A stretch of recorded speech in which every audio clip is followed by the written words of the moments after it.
এবং হচ্ছে মারধর করছেন এবং তাদের বাড়ির 3 জন হচ্ছে ভর্তি রয়েছে কানলা মহকুমা হসপিটাল।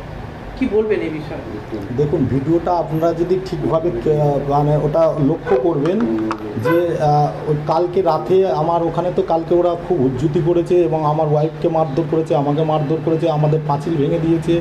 সেটা নিয়ে আজকে বলতে গেছি, ওরা বাইরে থেকে আমাকে ঘরের মধ্যে টেনে ঢুকিয়ে নিয়ে ওইখানে আমি নিজেকে বাঁচার জন্য আমি পালিয়ে আসার, ওরা ঘরের মধ্যে ঢুকিয়ে ওরা 4-5 জন মিলে আমাকে এলোপাতাড়ি মারতে থাকে। তার মধ্যে আমার আঙুল জখম হয়েছে, আমাকে মাথায় মেরেছে, আমার হাত কেটে গেছে, ঠিক আছে।